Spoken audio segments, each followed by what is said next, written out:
Olá pessoal, sou Jacques Reolon, queria conversar com vocês um pouco sobre licitação de eventos, fazer um histórico aí das principais decisões dos tribunais de contas sobre licitações de eventos, algo que a administração pública está sempre precisando fazer contratações e é um objeto geralmente com bastante polêmica tratado nos tribunais de contas, ok?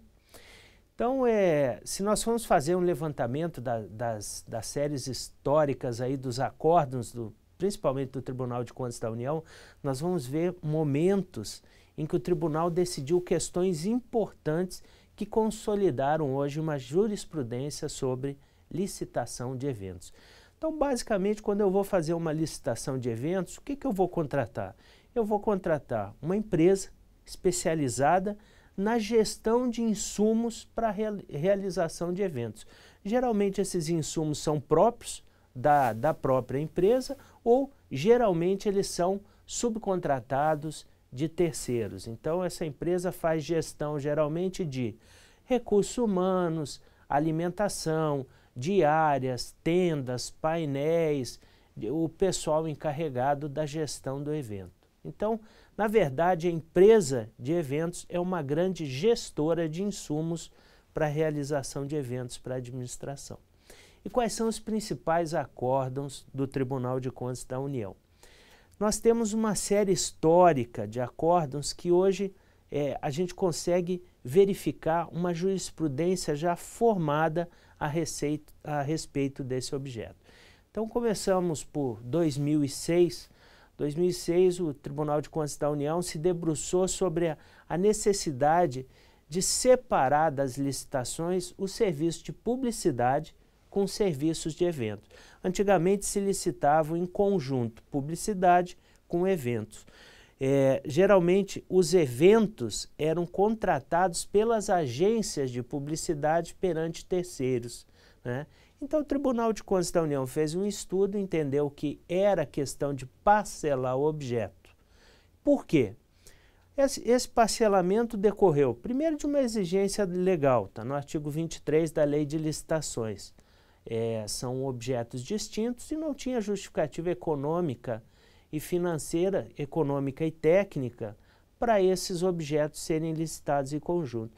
E uma segunda questão importante, um segundo fundamento importante, foi que eles eram subcontratados por agências, ou seja, não havia um procedimento específico de contratação, desse publicidade, garantisse o menor preço e, além disso, se pagava taxa de administração pela contratação. Então, eu acho que o grande marco aí em 2006 em relação a eventos foi a obrigação, a partir desse ano, de se licitar eventos separados de publicidade. Em 2006 também, o tribunal se debruçou sobre a questão do desconto linear na licitação de eventos. Tem um outro acórdão em 2006 e o tribunal decidiu, na verdade o tribunal tentou, junto, se eu não me engano era o Ministério da Saúde, ver se era possível ter como critério de classificação de declaração do vencedor o maior desconto linear sobre os itens licitados. E isso depois foi revisto pelo tribunal e não se aceitou o desconto linear. Por quê? Porque o desconto linear ele é cabível, conforme decidiu o tribunal depois em 2007, no acórdão 1700/2007, somente em itens que eles guardam similaridade ou itens submetidos a tabelas oficiais de preços. Por exemplo, geralmente os itens que são licitados em eventos, por exemplo, água, café, salgadinho, refeição, eles têm custos diferenciados dependendo da empresa que oferece, às vezes dependendo da composição, da localidade, da época em que eles são necessários. Então, uma linearidade de preços não seria possível, porque eu vou ter custos muito diferentes, margem de lucros distintas. Então, em 2007, vem uma segunda decisão muito importante do tribunal, não permitindo desconto linear na licitação de eventos. Ok?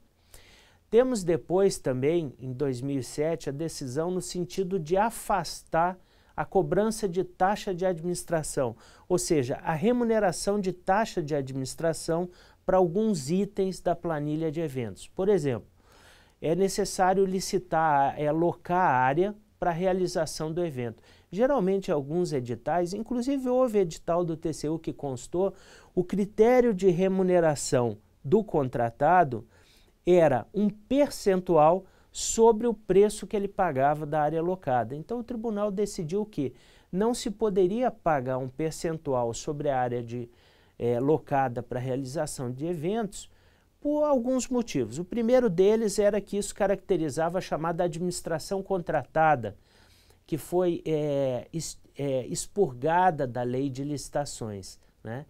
E a segunda questão é que, geralmente, quando eu tenho uma taxa de administração, ou seja, a métrica de pagamento é uma percentagem incidente sobre algo que eu contrato, na verdade, eu estou estimulando o contratado a ter gerar uma despesa maior para a administração para ter um ganho maior nessa porcentagem.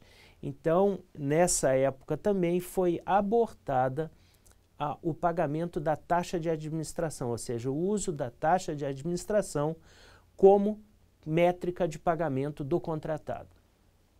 Em 2010, tivemos algumas decisões interessantes também sobre eventos e tem salvo engano, o Acórdão 79 de 2010. Ao final do vídeo vai aparecer um link para um texto fazendo a seleção desses principais acordos para consulta de vocês. Em 2010, o Tribunal de Contas da União novamente reafirmou a impossibilidade do uso da taxa de administração e fez uma consideração muito importante, a necessidade da licitação de eventos, o resumo que é publicado para fazer o aviso da licitação, ele ser claro e objetivo como está na lei.